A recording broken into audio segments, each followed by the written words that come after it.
8 minutes. Gone. No war, no natural disaster, no system failure. Yet all major CIA surveillance networks across the Northern Hemisphere went completely dark, without warning, without explanation. The official story says routine maintenance, but insiders claim something far more terrifying. Those 8 minutes were deliberately erased from the timeline by a classified CIA project designed to manipulate time itself. This isn't science fiction, it's a silence that screams. On the early morning of July 17, 2009, at precisely 04:03:22 UTC, a cascade of silent failure swept across the CIA's most secure monitoring systems.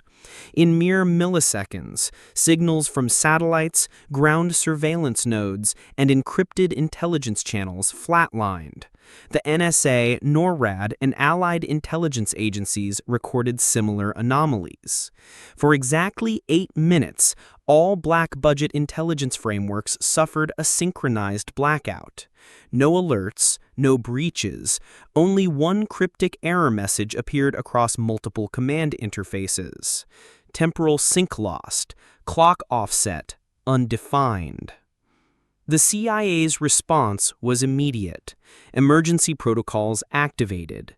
Top-level operatives were relocated to subterranean command centers.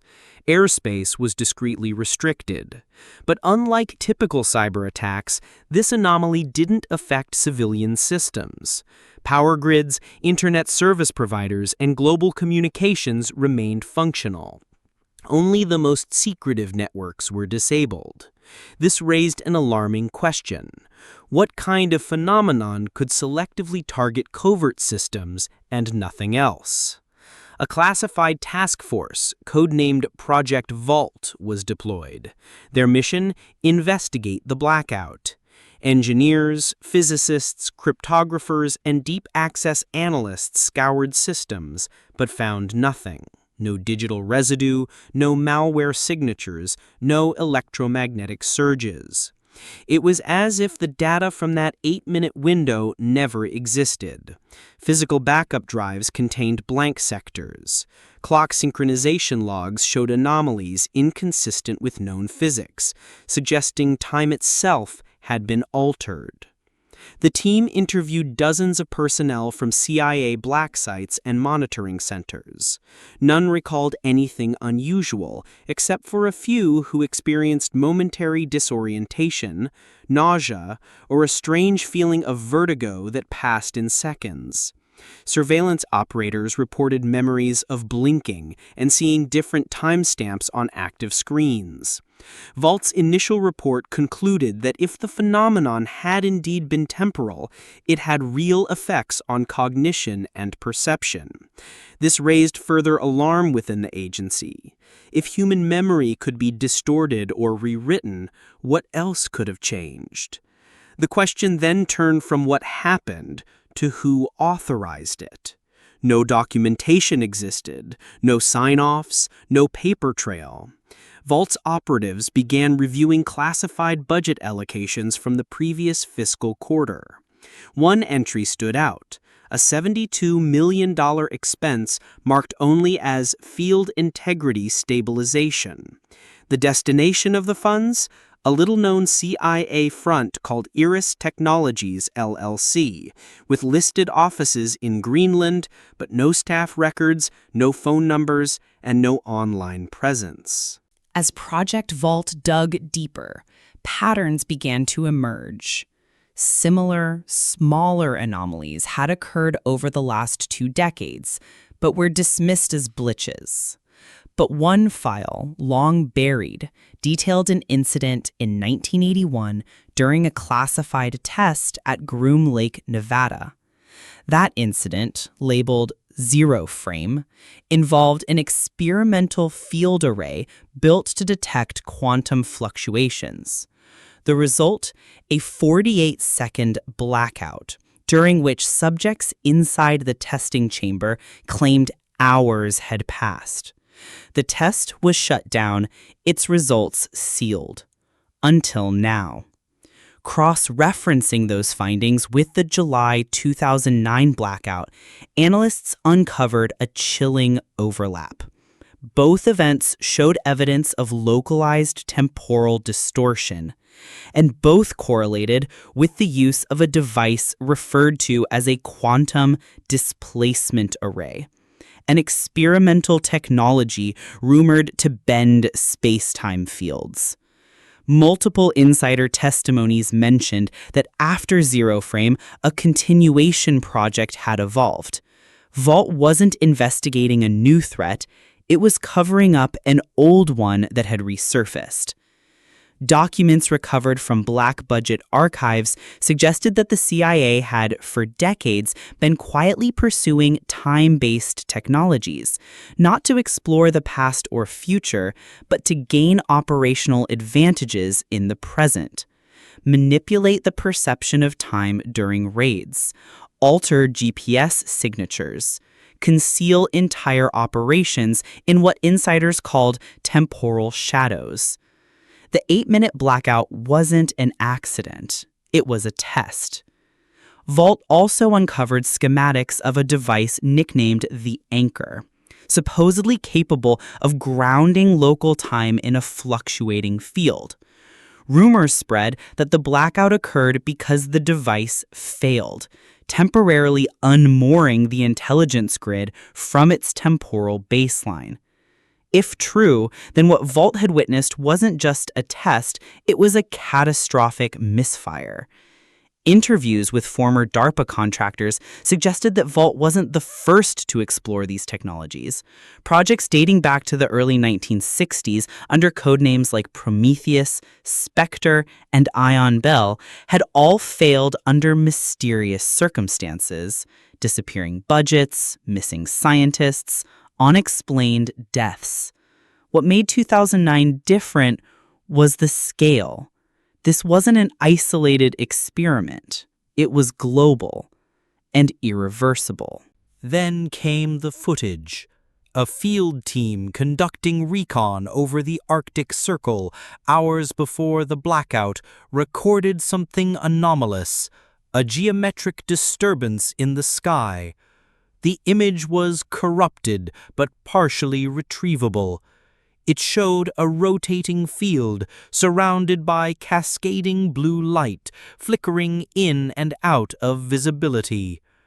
In the final frame before the feed cut, an operative was heard saying, "It's sinking, fall back." The timestamp on the footage matched the exact moment the blackout began. Further investigation led Project Vault to connect with a dormant AI system originally developed by DARPA in 2002. This system, internally known as Orion, was designed to detect temporal irregularities by analyzing deviations in atomic clock data. During the blackout, Orion recorded thousands of micro-events, tiny distortions that indicated space-time had momentarily buckled. The implication was clear. The blackout had not been caused by an external enemy. It was internally triggered. Orion's logs were unnerving. Among them, Vault found a reconstructed timeline marked with color-coded confidence levels. Some events, like presidential addresses and missile tests, were marked as having low historical stability. According to Orion, the past wasn't fixed. The CIA had been tracking variations for years, shifts so subtle that only the most precise measurements could detect them. Reality was fraying. Theories emerged. Some believed the CIA attempted to open a controlled temporal window. Others suggested they were attempting to erase or rewrite a specific event. The most radical theory?